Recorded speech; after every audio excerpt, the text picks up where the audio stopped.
আজকের ভিডিওতে আমি দুটো রেসিপি শেয়ার করব আর এটা কিন্তু দারুণ স্বাদের একটা ব্রেকফাস্ট রেসিপি। তো এই জন্য প্রথমে আমি কিছু ধনেপাতা কুচিয়ে নিচ্ছি আর দুটো কাঁচা লঙ্কা ভালো করে কুচিয়ে নিচ্ছি।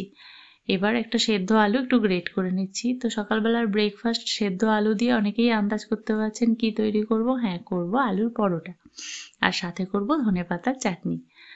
তো এবার গ্রেট করা আলুর মধ্যে এক এক করে কুচনো ধনেপাতা, কুচনো লঙ্কা দিয়ে দেবো আর দিয়ে দেবো 1 চামচ রোস্টেড জিরে গুঁড়ো আর দিয়ে দেবো স্বাদ মতো একটু লবণ। এবার হাত দিয়ে ভালো করে মেখে রেখে দেবো।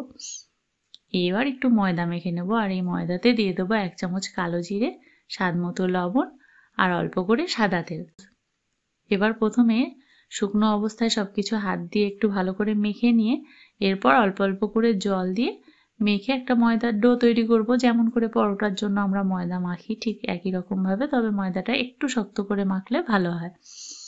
তাহলে কি হবে, যখন আলুর পুর ভরবো তখন কিন্তু পরোটা বেলার সময় পুরটা ভেতর থেকে বেরিয়ে আসবে না। তো ময়দা মেখে নিয়ে 10 মিনিট রেখে দিলেই ভালো হয়।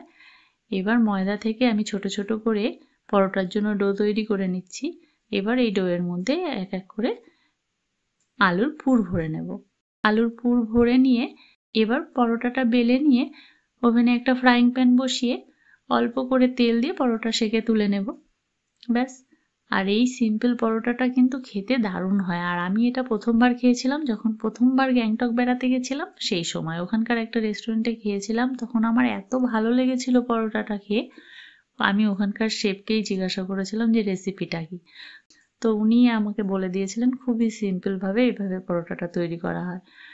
তো তারপর থেকে আমি বাড়িতে এসে অনেকবার এই পরোটাটা তৈরি করেছি আর আমাদের বাড়িতে সবাই খেয়ে ভীষণ খুশি হয়েছে। আর এই পরোটাটা খাওয়ার জন্য কিন্তু ধনেপাতার চাটনি একদম পারফেক্ট। তো এখানে আমি ধনেপাতার চাটনিও তৈরি করে দেখাবো।